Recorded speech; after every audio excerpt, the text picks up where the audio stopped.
வணக்கம். இரவு நேர பிரதான செய்திகளின் ஊடாக நர்மதா சிறையில் முதலில் தலைப்புச் செய்திகள்.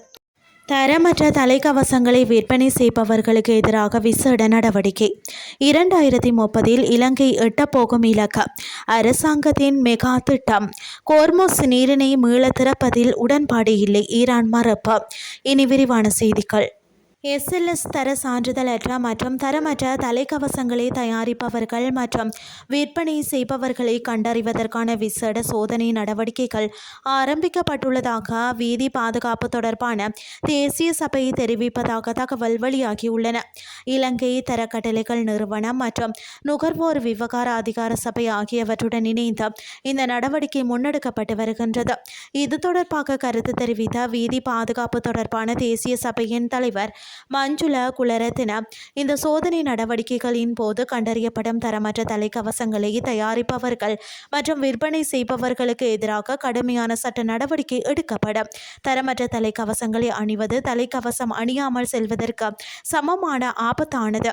எனவே பொதுமக்கள் அனைவரும் கண்டிப்பான முறையில் SLS தர சான்றிதழ் பெற்ற தரமான தலைக்கவசங்களை மட்டுமே பயன்படுத்த வேண்டும் என கேட்டுக்கொண்டுள்ளார். 2030 ஆண்டளவில் இலங்கையின் மொத்த ஏற்றுமதி வருமானத்தை 36 பில்லியன் அமெரிக்க டாலர்களுக்கும் அதிகமாக உயர்த்துவது அரசாங்கத்தின் இலக்காகும் என அமைச்சர் வசந்த சமரசிங்க தெரிவித்துள்ளார். வெளிநாடுகளில் உள்ள இலங்கை தூதரகங்களில் பணியாற்றும் வர்த்தக திணைக்களத்தின் வர்த்தக அதிகாரிகளுடன் நடைபெற்ற சந்திப்பில் அவர் இதனை குறிப்பிட்டுள்ளார். அரசாங்கத்தின் பொருளாதார அபிவிருத்தி வேலை திட்டத்திற்கு ஆதரவாக இலங்கையின் வர்த்தக முதலீடு, சுற்றுலா மற்றும் திறன் வாய்ந்த வேலை வாய்ப்புகளை மேலும் வலுப்படுத்துவதற்கான தற்போதைய நடவடிக்கைகள் மற்றும் எதிர்கால முன்னுரிமைகள் குறித்து இதன்போது ஆராயப்பட்டுள்ளன.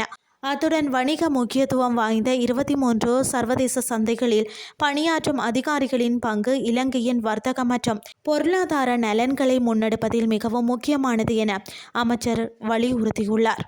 இனி வெளிநாட்டு செய்திகள். உலகின் மிக முக்கியமான எண்ணெய் போக்குவரத்து பாதைகளில் ஒன்றாக கருதப்படும் கோர்முஸ் நீரிணையின் நிலைமை தொடர்பாக சர்வதேச அளவில் தொடர்ந்து பதற்றம் நிலவி வருகிறது. இந்த நிலையில் கோர்முஸ் நீரிணையை மீள திறப்பது தொடர்பில் எந்தவொரு உடன்பாடும் எட்டப்படவில்லை என தெஹ்ரானின் பேச்சுவார்த்தை குழுவை சேர்ந்த உறுப்பினர் ஒருவரை மேற்கோள் காட்டி தகவல் வெளியாகியுள்ளன. ஈரான் மற்றும் ஓமான் இடையே கோர்முஸ் நீரிணையின் கட்டுப்பாட்டை பகிர்ந்து கொள்வது தொடர்பாக அமெரிக்கா மற்றும் கட்டார் முன்வைத்த யோசனைக்கு ஈரான் விவகார அமைச்சர் இணக்கம் தெரிவித்ததாக இஸ்ரேலிய ஊடகங்களின் செய்திகள் வெளியாகி இருந்தது. இருப்பினும் குறித்த செய்திகள் உண்மைக்கு புறம்பானவை என்றும் அந்த தகவலில் குறிப்பிடப்பட்டுள்ளன. இதற்கிடையில் ஈரானிய இராணுவ வட்டாரங்களை மேற்கோள் காட்டி பார்ஸ் செய்தி நிறுவனம் தகவல் ஒன்றை வெளியிட்டுள்ளது. அதன்படி ஈரானின் புரட்சிகர காவல் படையுடன் ஒருங்கிணைப்பு மேற்கொள்ளாத எந்த ஒரு கப்பலுக்கும் கோர்முஸ் நீரிணை தொடர்ந்து மூடப்பட்டு இருக்கும் என அதில் தெரிவிக்கப்பட்டுள்ளது. செய்திகள் யாவும் நிறைவடைகின்றது.